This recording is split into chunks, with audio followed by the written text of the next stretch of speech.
State Representative Kate Lipper-Garabedian. Thank you for joining me for our Conversations with Kate. We're talking today with one of my colleagues, Bill Straus, the state representative for the 10th Bristol District and the House Chair of the Joint Committee on Transportation. I know this is going to be a topic of great interest to the 32nd Middlesex District, which is served by MBTA buses, the subway, and commuter rail stops. Bill, you are representing a district that is comprised of Marion, Fairhaven, New Bedford, Massapoisett, and Rochester, a lot of communities. And you've been in this role, for a good while. And this term, as well as others, you have been the House Chair of the Transportation Committee. And so I'm so thrilled to get to talk with you a little bit about your work in this space. Thanks so much for being here. My pleasure. I'm glad to be a part of this and help inform the residents of your district. Thank you. Can you talk briefly before we get into the work of the committee, just about your own personal and professional background, how you came into the role of state rep? Sure. It's probably typical of a number of our colleagues. I'm an attorney by training, and after getting out of law school, I first was a prosecutor and assistant district attorney in Bristol County area, which for your listeners who might not be familiar is New Bedford, Fall River, Taunton, and Attleboro. And then I was in the practice of law, but then involved locally in the community on my town conservation commission and local activities like that. And there was an opening. The incumbent was appointed to another position. And so in the open race, I threw my hat in and was elected and have been reelected since. And then, as you say, the last 10 years or so, as part of my responsibilities, the Democratic Caucus has elected me as the House co-chair of the Transportation Committee. And that works well with the district. Some of my district is within the T district as a result of a commuter rail stop, but we're about to get next calendar year an addition of service of a commuter rail station all the way into New Bedford. Right, that's excellent. Thank you so much for that background. When I was first campaigning to be state representative, it was before people knew COVID was coming. And the number one thing that people talked about on the doors was the MBTA, focusing on sort of safety and reliability, concerns just about how accessible it was for folks and whether it could remain affordable. And so obviously with COVID, there was significant disruption in service. People started transportation patterns became quite different. Commuting needs are still different to this day. And in that time, we have started seeing, though, people return to the office, return to work. And then this past summer, early on, we got, something of a historic report from the federal government with grave concerns about the safety of the system. And so in the wake of that, obviously, you as transportation chair have stood up a series of oversight hearings to unpack those findings and think about the role that we'll need to be playing in the coming session. And I wonder if you could walk us through that work to date. Sure. It's a lot to tackle, but let's get into it. And as you've described, for instance, in your district, 3 parts of the MBTA system affect your area in Middlesex: subway, bus, and commuter rail. There is a 4th that the MBTA is responsible for, and that's ferry service. Yes. It's not been as robust as I think it ought to be, but those 4 transportation modes are part of the current MBTA mandate. And then specifically with regard to certainly subway and to some degree bus, but mostly subway, the operations have suffered from not just an on time and schedule, but frankly, a much more important responsibility, which is safety.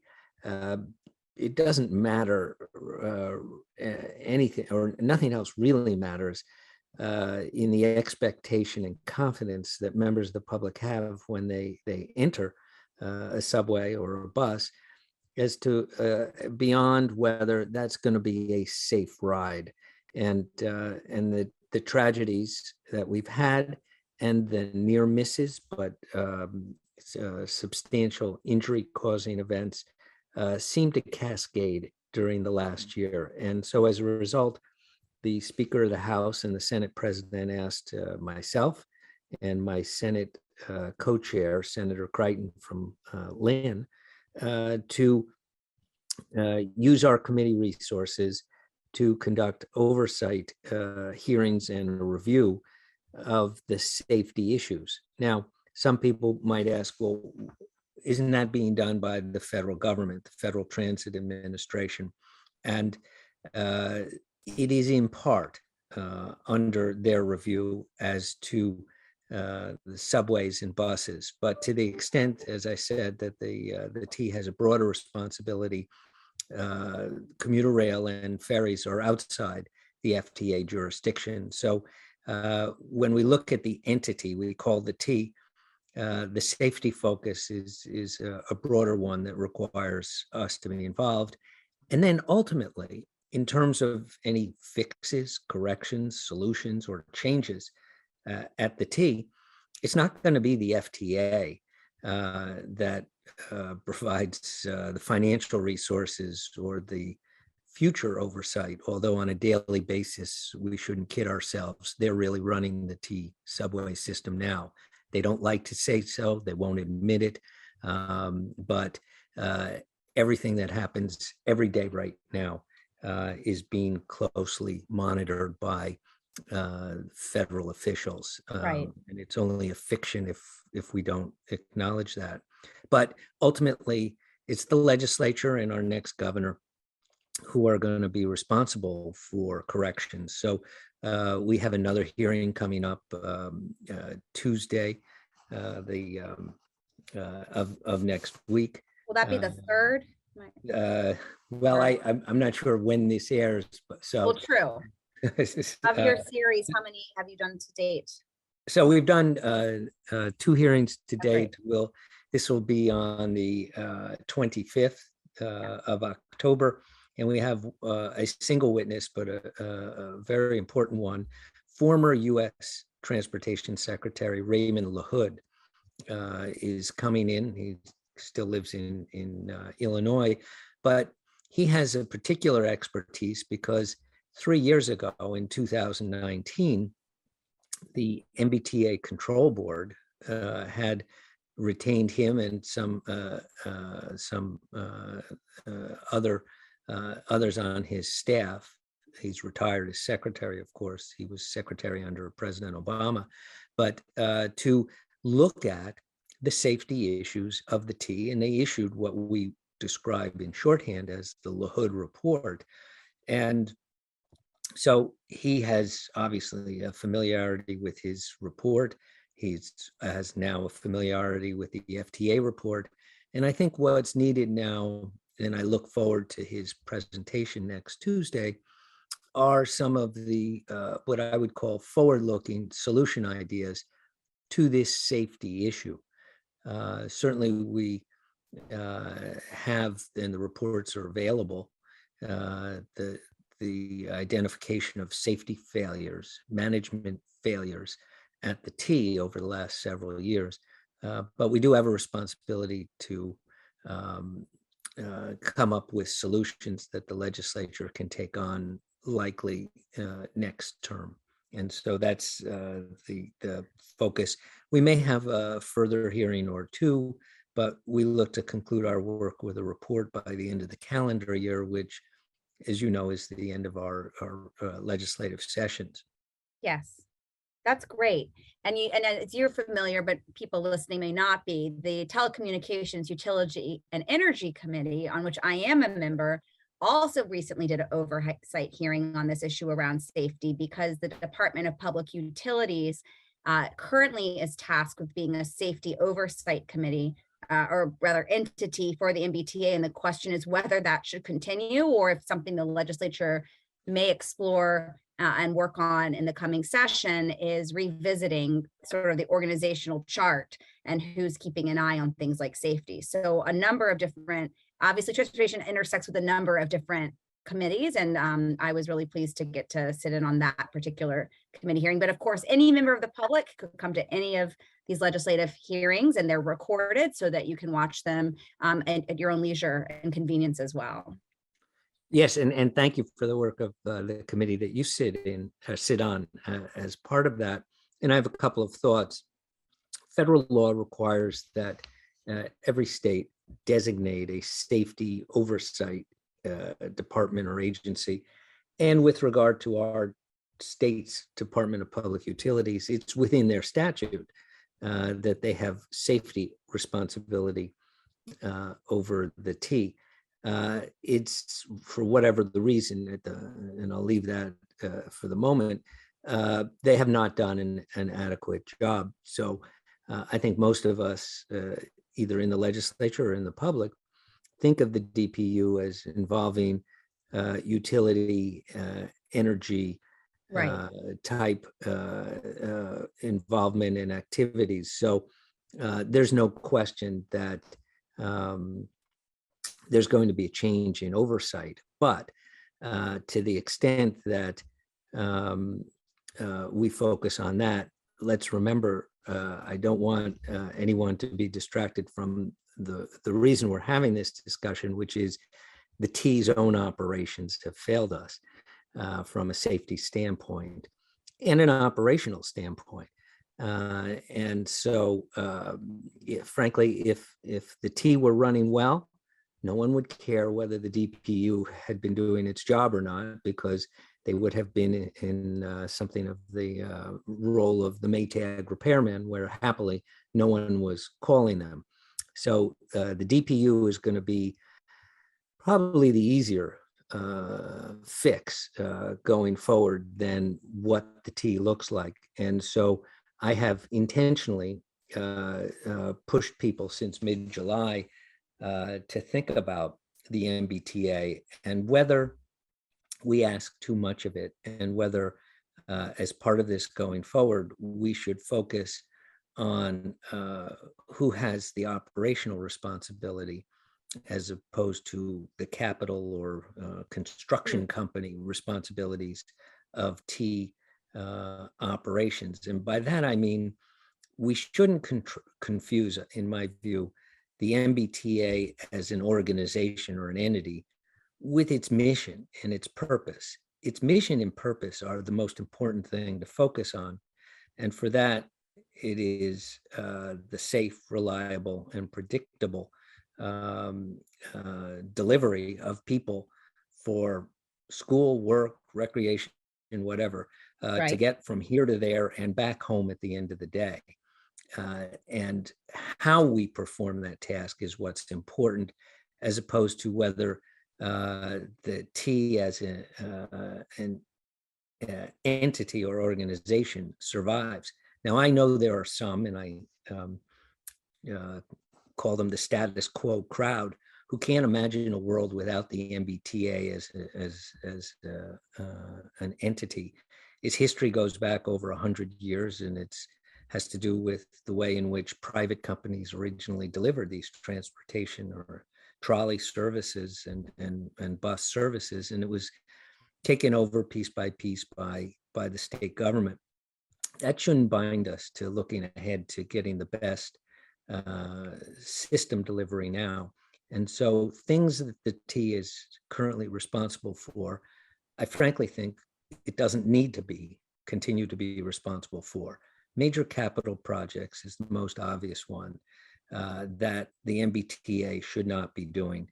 And we should hand over, as we already do and did with the Green Line extension and South Coast Rail to my area, these major capital projects to be handled by the State Department of Transportation. They have the engineering staff, the project staff that can do these projects. And the goal there is to free up the T to focus on its mission. I think ultimately the same is probably true of ferries.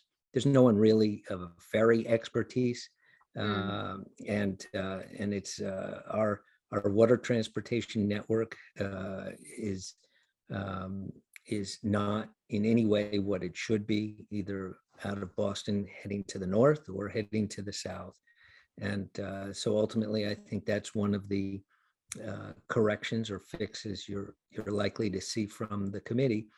And with a slimmed down T, whatever we call it, however it's organized, we can then let it focus on what it's supposed to do, which is deliver operational services.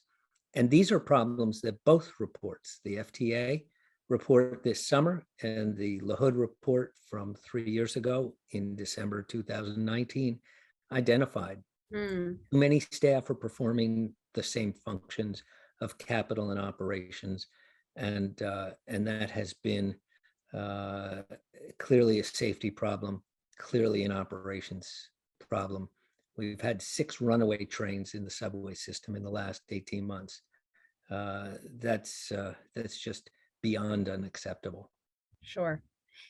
So that's a really good overview, both about sort of mission and then from that extrapolating sort of division of responsibility and, you know, where the expertise already lies to sort of ensure that there's an efficient use of state resources and also it's effective in its purpose. Funding will obviously be a part of this conversation as well. Obviously, in my relatively short tenure, we've appropriated hundreds of millions of dollars to, for example, recently address some of these federal findings. We've done our annual transportation bond bills that include funding that's authorized for this system. I know just before I took office, the House took what was, you know, a politically difficult vote to raise revenue to specifically support transportation. And I anticipate that that may be also something we'll be grappling with maybe after we reach consensus on sort of a re-envisioned MBTA system, therefore being able to appropriately deploy the sufficient resources necessary to the right entities to sort of update and sort of reimagine this system. Is that a fair synopsis? It certainly is. And so there's no question more financial resources are going to have to be there. But some say, again, what I describe as the status quo crowd, the legislature's role is simply to write a check and give the team more money, and that's all we need to do. That's the misinformed view of this. We are certainly and have every time either the Baker administration or the Patrick administration before that asked for more resources for the T, the legislature stepped forward. And but our role is going to have to be enhanced in the sense of what is going on there structurally in terms of managing it. And on this point, I think it may sound trite, but the focus for the next governor, and I will say this with a smile for your listeners, she will have the responsibility to pick new leadership at all levels within the transportation agencies. Certainly, we know that there's going to be a new general manager, there's going to be a new secretary, I expect. And what I think is Massachusetts has to follow what has been a practice in other states, that with their transportation agencies, we don't just put policy people in there who know all the answers, but we put people who have operational experience, which has been successful. Not all managers are successful, but we can find them in the transportation field. And that's who should be running the transit agencies, whether it's the MBTA or the State Department of Transportation. And unlike other cabinet secretariats where policy people have an appropriate role, that's, in my mind, not what the future for transportation should be. The people who have policy ideas, whose quotes you tend to hear or read about, they'll always have a place to express their views. But we need to move away, which has been a large part of the history in recent years of our transportation agencies. We need to move away from the people who have policy experience, but no operational experience. Mm, And I'm hoping that that is something that the governor will weigh when she makes her appointments next term. absolutely.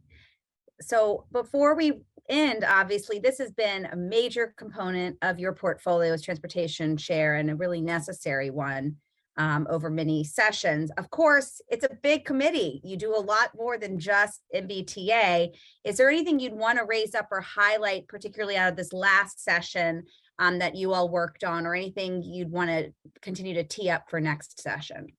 It's a great question, and it's important to point out that, yes, the public transit is not our only responsibility. Roads and bridges and aeronautics are included. And really, this session and the session before, we've enhanced and I think improved the road safety issues that are out there. Last session, we caused Massachusetts to finally join a number of other states in terms of banning the handheld cell phone use for motor vehicle operators.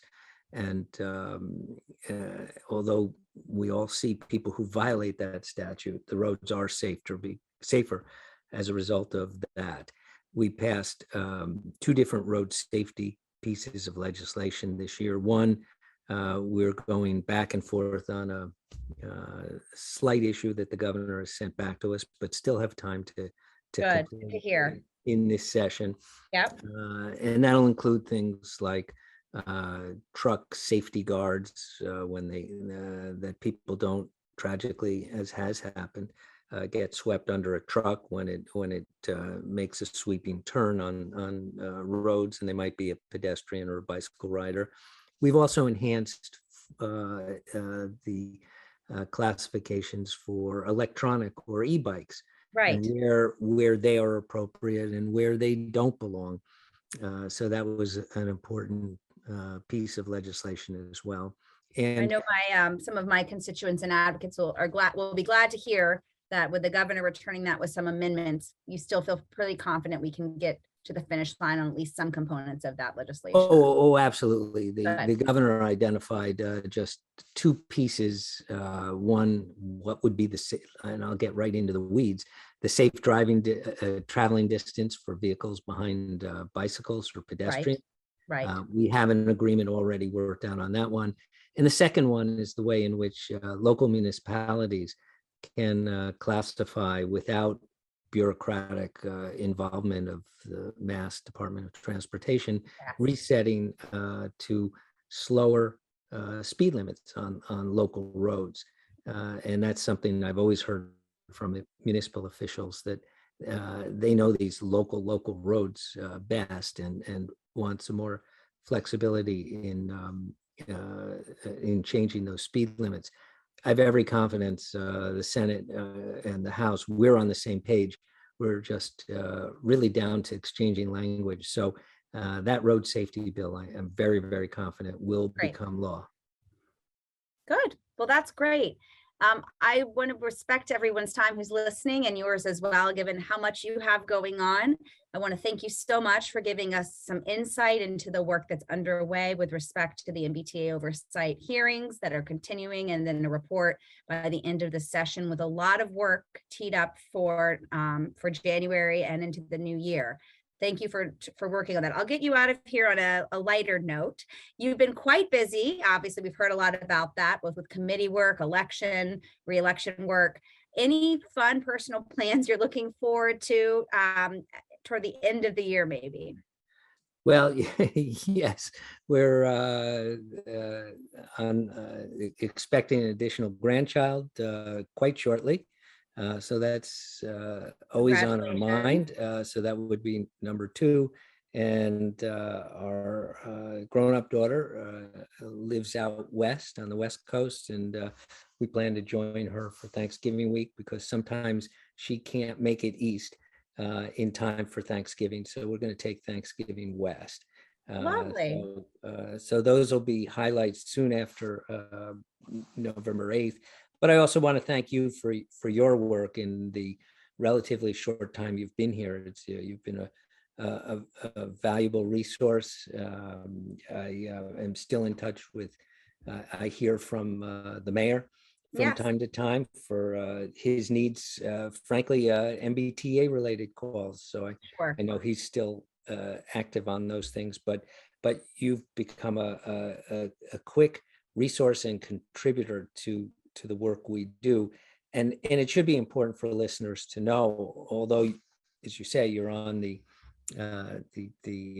energy related committee, we are flexible enough in the legislature that all members interact with the different committees, and so yeah, you've had direct involvement in working with me on these transportation issues, and I really appreciate that.